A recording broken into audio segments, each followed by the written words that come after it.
Hey internets! So when I started this YouTube channel about 3 years ago, I had this idea to interview designers and share their life stories.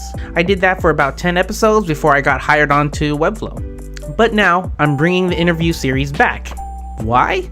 Because I still feel like we all go through the same struggles. We all have self-doubt, we hate our own portfolio sites, we all wish we can be better than we are today. With that being said, welcome to another episode of The Focus, the video podcast dedicated to sharing real stories from everyday creatives. For this first episode back, I interviewed Rocky Roark.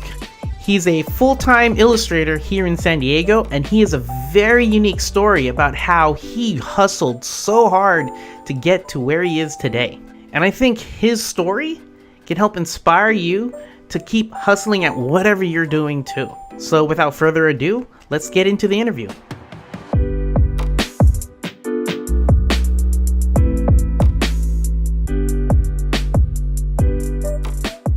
Hi, Rocky. Hello, how's it going? Good.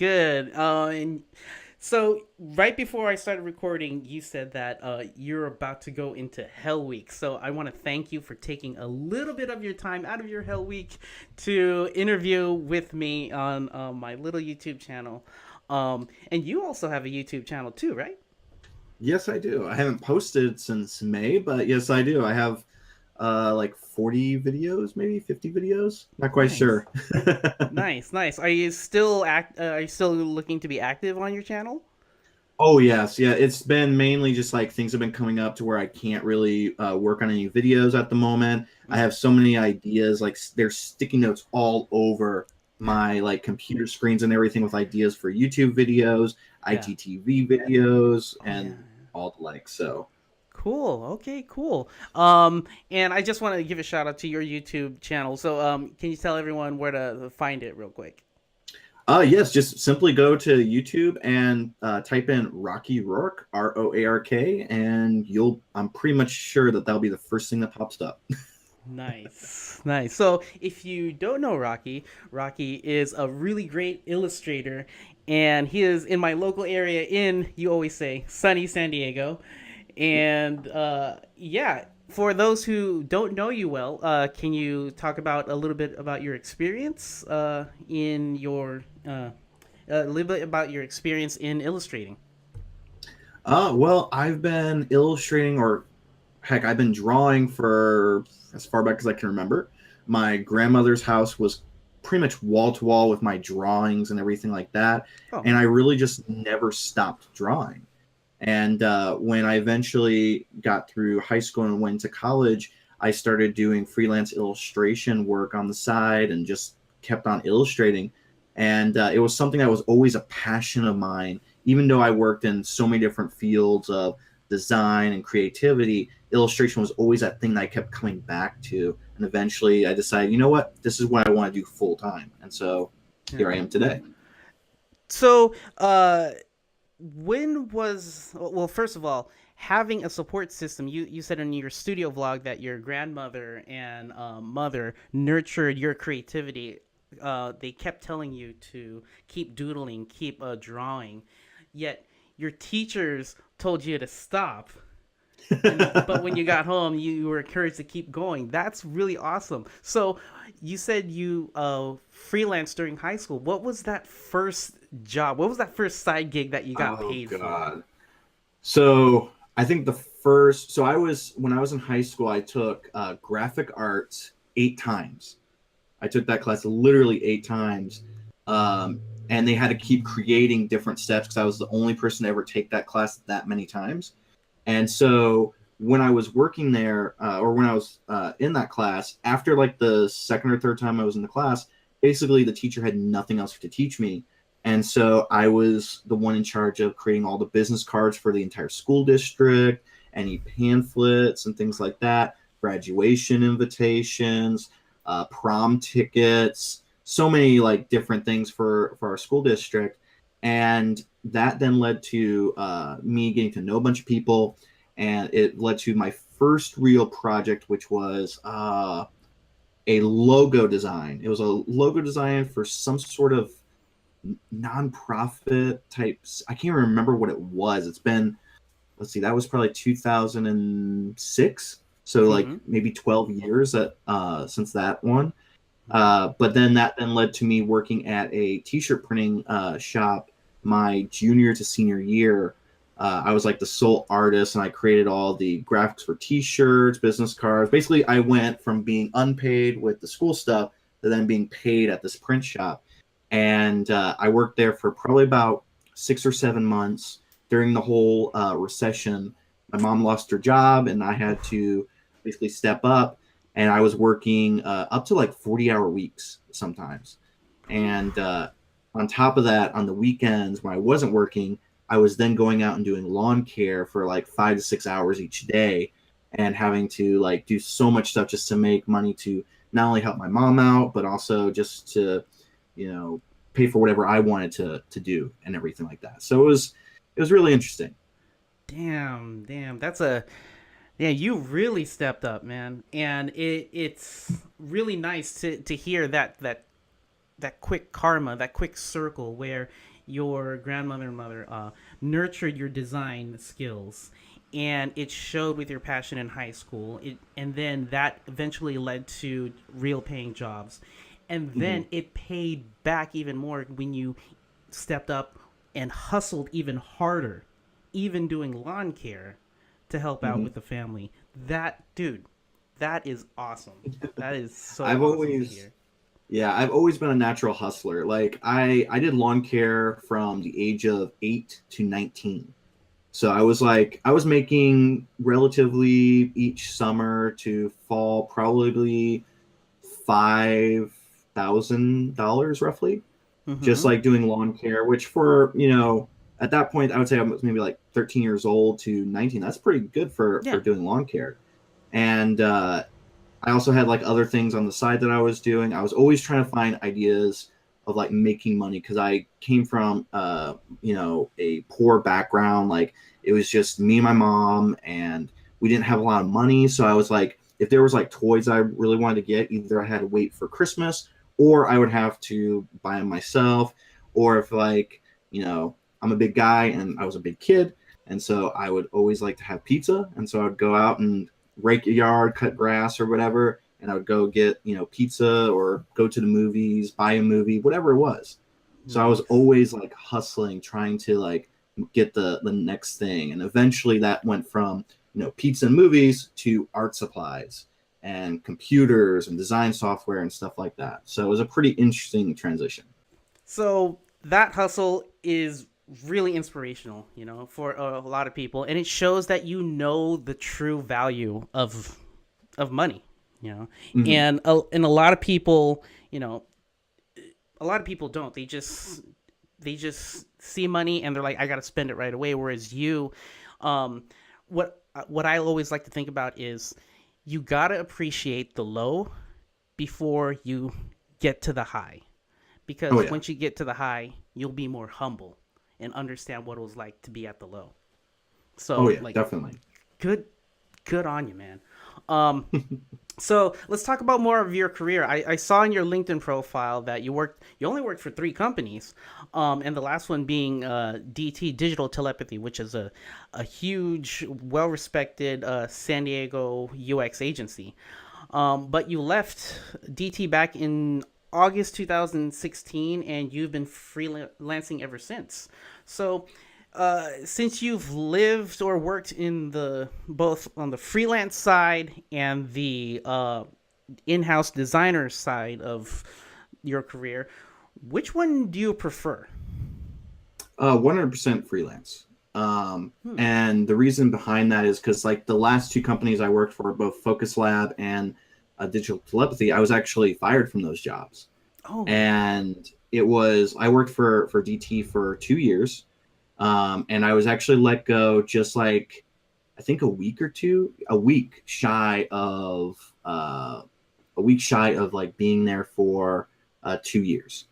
And it honestly, like, I've worked in print, marketing, branding, UI, UX. I've worked in all those different fields. And it actually was something I realized just maybe about 6 months ago that I've either quit or been fired from every single job I've ever had. And it made me realize, okay, the only ones that I tend to stay with are Go ahead. ones that I've started myself. So like my own initiatives and things like that. Like for instance, lawn care. I did that for 9, 10 years. Yeah. Um, Freelancing. I've been doing it since I was like 16, 15, Yeah. 16.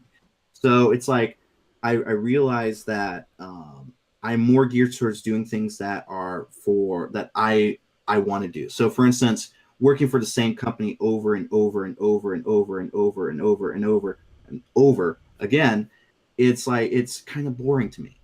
Yeah. But being able to work with multiple people, multiple clients and things like that, and not only be just like, oh hi, I'm the designer, and Yeah. being the actual like salesperson, being like having a true connection with the clients and Mm. everything, that's so much more meaningful to me. Because there'd be lots of times where I would be in a meeting and it was like a strategist or an art director would just be talking and everything like that, and then I would be in the background and they were like, okay, so Rocky's not going to walk you through this wireframe and everything. And I'm like, thank you. That's my only job here is to just sit back Yeah. here and wait to be called So on. you like Versus, the full process rather than being oh just one yeah, piece of it. oh yeah, I love it. Yeah. Like I geek out so much over like the business side of things, over sales and everything. I geek out over like going to events. Like we were talking before we jumped on this call about Epicurrent's Winter Work Week and Yeah. everything. I love to go to those things and network with people, and I love to be more than just like a cog in a big machine. I prefer Yeah. to help that machine. I prefer to be the oil of that machine and keep them going versus just Hmm. being a cog. I And like that so I metaphor. think, yeah, thank you. I just came up with it. No, because like that was my biggest problem was like honestly the week before I was let go from DT, I had come to a realization. For one, I was stressing myself so much working there. I gained 40 pounds in 2 months. In the last 2 months I was working there, and I had had a nervous breakdown because I was like, I was trying to do so much. I was trying to like please so many different people at the company, but it felt like I wasn't like making any headway. And finally, I made the realization actually at a Flogging Molly concert um, that I wanted to make the jump to full time freelance. At that Nice. point, over half of my income that was coming in each year was from freelance. And so I was like, you know what? Everybody's been telling me I should just make this jump. I'm going to do it. I'm going to make the jump to freelance. I'm going to wait 2 months so I can save up enough money and I can be, at a good spot. But I'm going to keep on pushing myself. I'm not just going to be like, I'm not going to check out. I'm going to keep pushing myself. And it's funny because that last week I was there, Mhm. uh, I was like pushing myself so hard, and Mhm. people were noticing. In fact, we used to have these things during we had like a big like company lunch every Wednesday, Yeah. and so they would at the end of the lunch they'd be like, okay, who has like grins and appreciations for Yeah. everybody. I had like 4 or 5 people give me grins and appreciation during that, which is the most I've ever received there. And it was the most that anyone had received. Like there was like multiple people like, oh, I'm gonna piggyback off of that and talk about, Rocky does an amazing job in this. Huh. Oh, I'm gonna talk about this. And it was just it felt really good. And to the point where I remember the day I was let go, we had to fill out this like thing 15.5, which is just like where you talk about your highs and the lows from the week and everything. Yeah. And I remember calling out every single person I worked with, pretty much almost everybody in the company, just saying, oh, I'm excited about this thing that we're going to start on next week. Oh, it's fun working on this and everything. And I go and click send. And then a couple minutes later, the general manager comes out, hey, Rocky, can I talk to you real quick? I was like, Mm. sure. And then pulls Uh me into a conference room, art director, manager sitting right there. I'm like, oh God, this oh. isn't good. And yeah, let me go right there. And I was upset for a little bit, Yeah. but then I was like, you know what, this is a good thing because I Yeah. was already planning on leaving. This just like pushed me out the Yeah. door further. Yeah. So It's funny how life does that, where it forces you to go to your next goal, and oh yeah, we all take those pushes as oh, it's such a negative thing, you know, Yeah. and it's like, oh, I lost my job, or I'm not doing so well in XYZ or something, or I interviewed for this, or I didn't get this one client because they didn't like my proposal or something like that. But it's actually life telling you, hey, there's something better down the road that I'm trying to Yep. push you there. Just don't worry about it. Which is one of my favorite questions that I'll just bring up now, since since it's relative to this, is like, there's no such thing as a perfect career path. Everyone goes through hard times. Um, is that one of your lowest point in your careers? If it wasn't, which one was your lowest point in your career, and how did you push through it to get back up? So that wasn't the lowest. The lowest was probably when I was let go from Focus Lab. And I'll just go ahead and say this first, that for one thing, I love everybody at Focus Lab. Yeah. Me and the founders of it, like the one founder, Eric, love him and everything. The other founder, Bill, we just patched things up. I kind of held some bad blood for a while, but we patched things up. But that was my lowest point because of the fact that I had so many things hit me at once. So I actually had a failed marriage proposal happen. Oh, And I flew up to Chicago to propose to my girlfriend at the time, who was graduating from naval basic training. okay. She said no in front of like 1,000 people, and it was being live streamed at the same time. Um, yeah. Okay. Okay. Yeah. So flew back home and everything, and I was on vacation at the time, and me and Bill were scheduled to have a one-on-one, so we did, and he told me that they were thinking about letting me go, and I was like, crap, this isn't good. And so I went ahead that night and started putting together a resume, because I was like, if he goes and says that, then that means that they're probably going to let me go. Yeah. Yeah. And the next day, both founders jumped on a call, and they told me that I was being let go. And I remember, like, that compounded onto the, like, just a couple days earlier, all that happening. And I remember sitting there in my room, because I was sitting in my room doing this Google Hangout with them. And when we got off the call, I was just sitting there, and I was like, oh crap, like, this is not good. Like, Yeah. one bad thing happened, now another bad thing happened. And I told myself, okay, I can be upset about this. I can cry. I can let out all my emotion Yeah. Yeah. for the next 30 minutes. That's all I'm going to give myself, is 30 Wow. minutes to feel this way. And I did. Like, the next half hour, I cried my eyes out. I'm not ashamed to say that. I, like, remember punching my mattress. Did Like, you I like was set a just like, timer or something to I keep there was you? I, there was a clock on the wall, and Oh. it was literally at, like, I want to say maybe 1:30 when this all started, and I was like, okay, at 2 o'clock I cannot be upset anymore. I have to just, like, Wow. get So you over it. just went at it. Okay. So you're Yeah, and punching so I let out walls all and of my emotion, all of my anger, and everything. Like, oh, I was like screaming, I was like mad, I was just like, I let all this stuff out, and then as soon as that 2 o'clock moment happened, I just stopped. I was like, okay, now moving forward. And, like, I go and I tell my mom what happened. She starts crying. I'm like, it's okay. I let out all my emotion already. And I actually, that same day, I actually started talking to my friend Dustin Lamont, who worked at Digital Telepathy. yeah. And I was like, hey, man, okay, so I just got let go from my job. I was wondering, do you know anyone who needs freelancing work out there in San Diego? Because at this time Yeah. I was living in Savannah, Georgia. Yeah. And he was like, no, I don't know anyone right now, but hey, we're hiring at Digital Telepathy. And I was like, well, I don't know web design. I literally had no web design experience Yeah. whatsoever. And he was like, dude, just try. I'll put in a good word for you and everything like that. And, uh, you know, I put in an application. I did this, like, design test where I created a landing page and everything.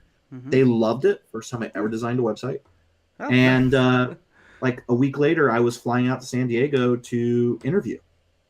And so, literally, and we're talking like a span of a few hours, I went from no prospects to landing a job, or to getting into a prospective job And then by almost the exact month to the day, I found out that I had a job at the company. A week later, I'm driving myself, my mom, and two dogs cross country to San Diego.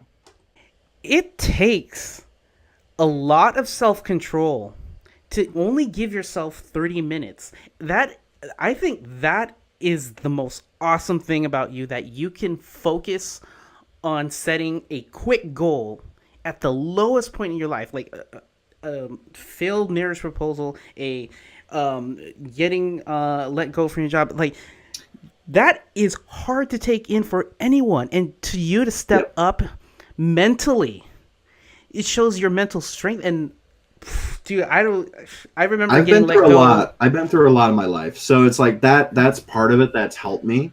Like Uh-huh. I've growing up, I had a really really rough childhood and everything, but I think the thing that really ultimately helped me was the day before. In fact, the day right after I got off the call with Bill, and he told me all this. Um, I had ordered a few days earlier after the failed marriage proposal this book by Ryan Holiday, which Hmm. is "The Obstacle Is the Way," and probably just a short amount of time after I got off the call with Bill, uh, the post office or Amazon or whoever delivered that book, and I was like, okay. So like in between setting up my resume, I'm just sitting here and I'm reading this book, and that book helped me come to that realization. Okay, I can be upset about this for a little bit, but then I need to take that same energy and push it to moving on to the next thing. So Nice. that was like something I've read that book probably two or three times since. Like it's helped me through so many times because trust me, there are times where yeah, I get bogged down and I'm just like, oh my god, the world is collapsing on top of me and all these things. But I know, okay, you know, if I have to take a day, I'll take a day. If I have to take an hour, I'll take an hour. If I have to take 5 minutes, I'll take 5 minutes.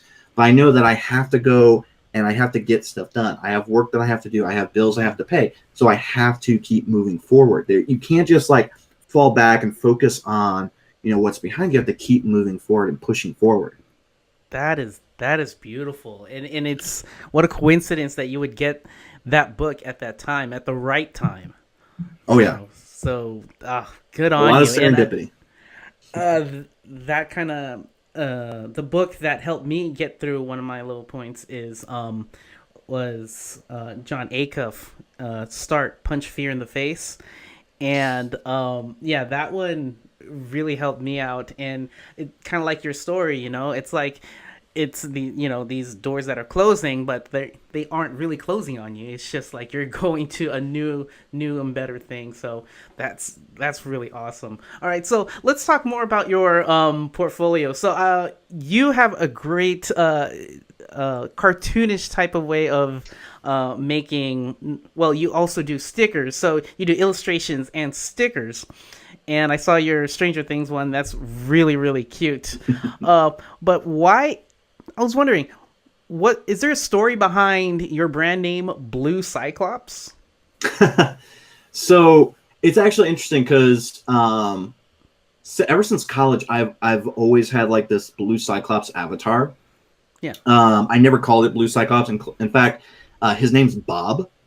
Okay. And Bob was the original rendition I created of Bob was like I envisioned a 50-foot tall blue Cyclops, Okay. and like the colors over the years have changed and everything like that. The whole structure of everything has changed.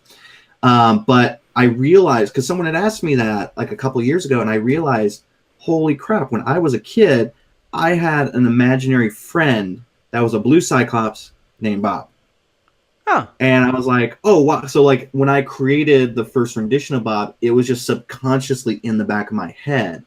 And so he's basically been like my avatar slash logo this whole time. Yeah. And so it's like uh, eventually my goal is to hopefully by 2019, 2020, or excuse me, no, 2020 is to start my own studio, my own like studio where I have people I bring in to help me out with a lot of things.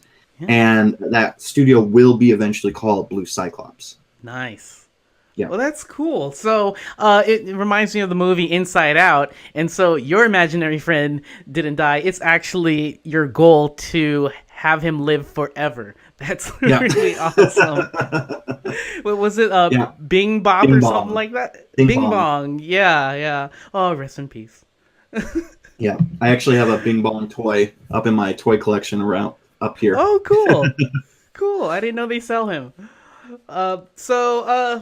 I think we're how long has it been? Okay, it's about like 30 minutes. I don't want to take up any more of your time, but let's get into let's go.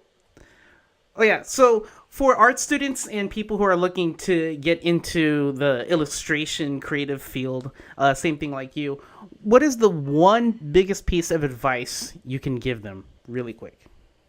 And I think this goes for everybody, not just illustrators or artists. It goes for designers in general. Is to always keep pushing yourself, always practice, always creating things.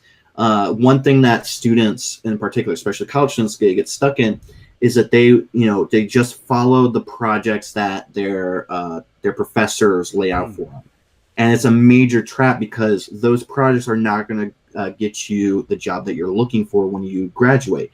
So instead, do freelance work or just create for yourself. Pretty much every single time that I've got landed a major client where I've gotten something big happen to me, it's been because of side projects or any types of like illustrations or branding work I do for myself versus what I do for other people, whether it's professors or clients. And the best example of that is I did posters for Humans vs. Zombies, which was a college game, and that led to me doing illustrations for Cards Against Humanity. Oh. I did the Stranger Things illustrations that you mentioned earlier. I did those, and then that landed me to doing illustrations for Envision. Then I did a Kong poster because I was super jazzed up about the Kong Skull Island movie, and that then led to me doing being on Adobe's live stream a few times. So it's like I do these things for myself, and then they lead to either paid work or big opportunities. And so I always tell students, you need to push yourself beyond the bounds of school or beyond the bound. And this even goes for designers who have jobs already. Go beyond what you're doing with work, create for yourself, and that will lead to even bigger opportunities for you. Nice, nice. I totally agree. Totally agree. Let's go to the last 5 quick fire questions. All right. What does success mean to you? Success means to me anything that I can teach people. Like any experiences I have that I can teach people and share with people, that is like a big marker of success to me. A lot of people find success with like, oh, I made X amount of money. Mine is, is this impactful with people? Will people learn something from what I did? Nice. All right. Since you love San Diego so much, best bar in San Diego. I don't really go to many bars. Okay. I would say my favorite restaurant bar would be Rare Form, which is right next to Petco Park. It's actually where me and my fiance had our first date. Really awesome, super hipster, but it's also like super quiet. There's usually not a lot of people there, which is a surprising thing. I've So it's never really heard of cool. it. Yeah, cool. It's hidden. I gotta go check it out. All right, best taco shop in San Diego. That would be Taco Stand across from the WeWork building in downtown San Diego on B Street. Love that place. And if you get there on the right day, there's also a donut bar like right down the couple of buildings over. Yeah. Nice. All right. iPhone or Android? iPhone, 100%. I'm Apple. I'm an Apple addict. I own iPad Pro, iPad Mini. I have an iMac here. I have a MacBook Pro. I've got AirPods, iPhone 8 Plus. I have an iPod Classic in my drawer somewhere. I've got like all these Apple products. Yeah. Nice. Love that ecosystem, huh? Mm-hmm. Okay, and last question. Can you do that? So you did a voice impression in your first YouTube video. I don't know what that was, but can you do it, or can you tell us like what are you impersonating with that voice? So I can do a few different voices. Oh, okay. Quite a few different voices, and it's something I do from time to time. I realized I had this gift. I did it for myself a lot when I was a kid, and I didn't start doing it until probably like college, where I actually started doing it in front of people. So I have like a few different ones. I have to drink water to keep be able to do it. Yeah. So like the first one, and I think it might be the one that you're talking about, is Elmo. Oh, yeah, like okay. Elmo, he talks like this and everything.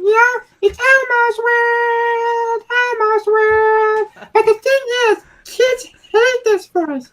They think you're mocking them. And I've actually been punched in the face by a kid before because he thought that I was mocking him. And I'm like, really? I'm doing Elmo. But yeah, that's how it just works. Okay.